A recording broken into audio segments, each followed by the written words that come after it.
इस साल का सीईटी रिजल्ट्स काफ़ी डिसअपॉइंटिंग था काफ़ी सारे स्टूडेंट्स के लिए। अटेम्प्ट का score and percentile completely unpredictable था।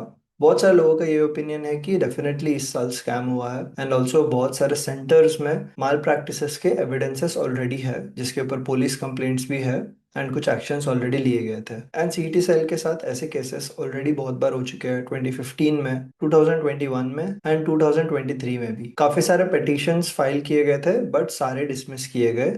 एंड इसके वजह से अफेक्ट ये हुआ था कि सिर्फ एडमिशन्स डिले हुआ था बट ये पिटिशंस का कुछ पॉजिटिव रिस्पॉन्स नहीं आया था। सो काफी सारे स्टूडेंट्स का ये कहना है कि कोर्ट जाना चाहिए या केस करना चाहिए बट ये ऑलरेडी हो चुका है एंड इसके ऊपर हिस्टोरिकली इस पे पॉजिटिव रिस्पॉन्स नहीं आया था। काफी सारे अदर यूट्यूब चैनल्स भी सीईटी सेल के लिए काफी सारे रिकमेंडेशंस दे रहे हैं कि उनको ये करना चाहिए वो करना चाहिए एक्सेट्रा। हिस्टोरिकली सीईटी एग्जामिनेशंस के लिए स्टूडेंट्स को प्रिपेयर करते हुए मैंने ये देखा है कि सीईटी सेल ट्रांसपेरेंट होने के लिए कुछ एफर्ट्स ले रहा है but at the same time ये स्कैम्स एंड मैल प्रैक्टिसेस को वो अवॉइड नहीं कर पा रहा है एंड ये अभी भी हो रहा है बट इसका प्रूफ निकालना एक डिफिकल्ट सिचुएशन है जिसके वजह से ये मैल प्रैक्टिस एंड ये स्कैम कंटिन्यू हो रहा है। स्टूडेंट्स को स्कोर वर्सेस परसेंटाइल में भी बहुत डाउट्स है, नॉर्मलाइजेशन कैसे होता है इसमें भी बहुत सारे डाउट्स है जिसके वजह से काफी सारा कंफ्यूजन भी क्रिएट हो रहा है। काफी सारे coaching institutes Google form float कर रहे हैं जिसमें डेटा मे बी सही नहीं है, मे बी कुछ डेटा सही है जिसके वजह से और एंजाइटी इंक्रीज हो रहा है। एंड बहुत सारे ओपिनियंस जो है वो स्कोर परसेंटाइल प्रेडिक्टर टूल्स जो हमने बनाए थे दूसरे कोचिंग इंस्टीट्यूट्स ने बनाए थे उसके बेसिस पे काफी सारे ओपिनियंस आ रहे थे बट इस वीडियो में मैं अपना ओपिनियन नहीं देना चाहता हूँ। मैंने एक स्टेप लिया है और मैं चाहता हूँ कि आप लोग भी ये स्टेप ले बिकॉज हमारे पास ये फैक्चुअल डेटा अवेलेबल नहीं है कि कितने 100 परसेंटाइलर्स थे। फॉर एग्जाम्पल सीईटी ने मीडिया में ये अनाउंस किया है कि 800 परसेंटाइलर्स थे जिसमें 3 नागपुर से है एक्सेट्रा बट ये ऑफिशियल वेबसाइट पे नहीं आया है। ऐसे ही बहुत सारे डेटा जो सीईटी सेल के पास अवेलेबल होना चाहिए वो उन्होंने पब्लिक नहीं किया है। तो मैंने एक आरटीआई फाइल किया है जिसमें मैंने डिमांड किया है कि आप लोग हमको फैक्चुअल डेटा बताओ। Data for how many students appeared in how many slots, first 5 slots में कितने स्टूडेंट्स ने अपीयर किया, सेकंड अटेम्प्ट में स्लॉट्स में कितने लोगों ने अटेम्प्ट किया, कितने सारे students each of this slots में से 99 परसेंटाइल के ऊपर थे, उनका क्या स्कोर्स था, वो कौन से सेंटर्स से थे। जब ये इंफॉर्मेशन हमको मिल जाएगा तो स्कैम हुआ है या नहीं इसके ऊपर बहुत ही क्लियर एविडेंस हमको मिलेगा। एंड बिकॉज ये डेटा ऑलरेडी सीईटी सेल के पास अवेलेबल है तो ये डेफिनेटली उनको हमको प्रोवाइड करना चाहिए। अब ये तो मैंने एक आरटीआई फाइल कर दिया है। मैं रिक्वेस्ट करूंगा कि हर स्टूडेंट जो ये वीडियो देख रहा है अगर आपके पास 10 to 15 रुपीज़ है, एक आरटीआई फाइल करने के लिए इतना ही पैसा लगता है एंड 10 to 15 मिनट्स है, तो डेफिनेटली आप भी एक आरटीआई फाइल कीजिए। मैं आप लोग को स्क्रिप्ट एंड आरटीआई कैसे फाइल करना है इसका इन्फॉर्मेशन दे दूंगा एंड लेट्स होप कि हम लोग को इस पे एक पॉजिटिव रिस्पॉन्स मिलेगा। तो मैंने ये आरटीआई फाइल किया था हायर टेक्निकल एजुकेशन डिपार्टमेंट को। इसको कैसे फाइल करना है, इसमें मैंने क्या इन्फॉर्मेशन डाला था वो मैं आपको क्लियरली बताऊंगा। आपको आ जाना है इस वेबसाइट पे rti online maharashtra.gov.in। यहाँ पे आने के बाद में आप इसको इंग्लिश में ट्रांसलेट कर लेना। ठीक है, यहाँ पे एक सबमिट एप्लीकेशन का फॉर्म रहेगा, इसको ऊपर क्लिक करना।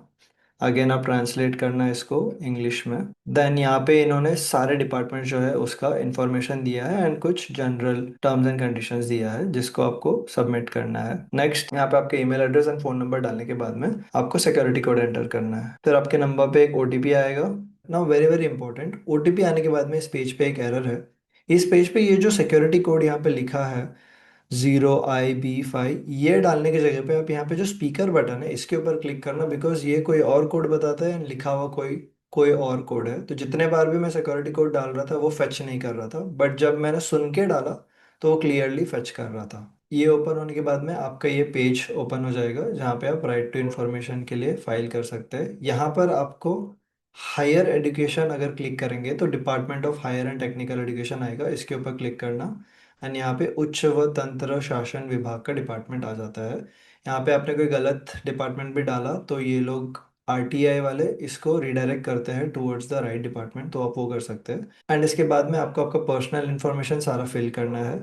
इन्फॉर्मेशन फिल करने के बाद में यहाँ पे सिटीजनशिप डेटा डालने के बाद में आपको choose a medium to receive information either by email और थ्रू ऑनलाइन पोर्टल। तो मैं बाय ईमेल क्लिक कर लेता हूँ and is applicant below poverty line, तो जो भी आपका है यहाँ पे आप लिख सकते हैं। एंड यहाँ पर आपको ₹10 ही पे करना पड़ता है एक आरटीआई फाइल करने के लिए, ये इसका फीस है। एंड यहाँ पे आपको रिक्वेस्ट में आपका एप्लीकेशन डालना है कि आप क्या, किस चीज़ के लिए आरटीआई रिक्वेस्ट कर रहे हैं। तो मैंने मेरे आरटीआई के एप्लीकेशन में ये सारे इन्फॉर्मेशन की डिमांड की है। मैंने उनको कहा है कि आप एक सर्टिफाइड मेथोडोलॉजी एंड फार्मूला जो यूज़ किया गया था to calculate the percentiles and scores across all the slots and 2 attempts, including उसको अप्लाई कैसे किया गया था इन ऑल द 7 स्लॉट्स। उसके साथ slot wise number of candidates appeared for each slot for both the attempts, slot wise distribution of raw scores for each slot, and slot wise count of candidates securing 99 percentile and above in each of the slots। ठीक है। And then यहाँ पर आपको supporting document डालना चाहते तो डाल के सिक्योरिटी कोड यहाँ पर आपको अगेन एंटर करना है एंड आपको सबमिट करना है। सबमिट करने के बाद में आपको एक ऐसा एक फाइल दिखेगा जहाँ पे आपका नाम, date of filing and RTI fees and जो भी आपका रेफरेंस नंबर है वो आएगा। एंड आपको इसके ऊपर जिस मेथड पे आपने क्लिक किया था उस पर रेस्पॉन्स आएगा। काफ़ी सारे इंस्टीट्यूट्स काफ़ी डिफरेंट मेथड्स ट्राई कर रहे हैं to bring some benefit to the student or bring some justice to the students of what is happening in this examinations। ये मेरा attempt है to bring some justice to the students by again trying to get the facts, and then based on that we can get more clarity कि exactly what has happened and what are the next steps to be taken। अगर आप लोग ये video देख रहे हैं and आप लोग भी चाहते हैं, आप लोग भी सोचते हैं कि आपके साथ सही नहीं हुआ है, तो आई वुड रिक्वेस्ट कि आप 5 to 10 मिनट स्पेंड करके ये वाला एक अप्रोच भी ट्राई कर लीजिए।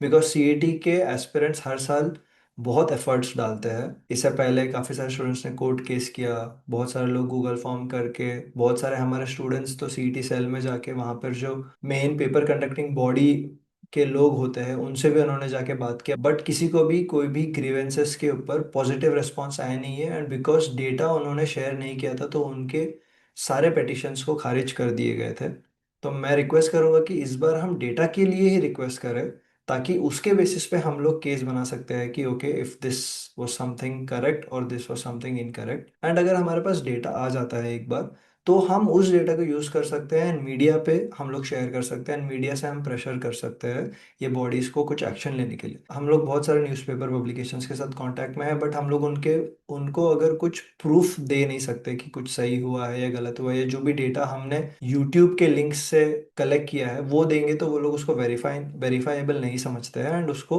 वो लोग वैलिड नहीं समझेंगे। बट अगर कुछ डेटा ऑफिशियली सीईटी सेल के थ्रू हम लोग ने आरटीआई फाइल करके अगर हमको मिलता है, तो उस डेटा से हम लोग मीडिया के थ्रू कुछ प्रेशर बना सकते हैं। तो I request every one of you, if you have 10-15 minutes time and 10-15 rupees with you, please go ahead and file this RTI application। Now very very important, इस RTI से आपका result तो change नहीं होगा, बट एटलीस्ट हम लोग को एक क्लैरिटी मिलेगा। कैपरॉन पैरेलली स्टार्ट होने वाला है, तो मैं रिक्वेस्ट करूंगा कि आप उसके लिए भी प्रिपेयर करें। So please stay tuned on our channel. इस आरटीआई के ऊपर कुछ भी अपडेट आता है, किसी को भी अपडेट आता है, तो उसके ऊपर भी हम लोग वीडियो बनाएंगे। एंड सीईटी एग्जामिनेशन के इस रिजल्ट्स के बाद में आपको नेक्स्ट क्या करना चाहिए इसके ऊपर मैं एक और वीडियो बनाऊंगा। तो see you again in the next one.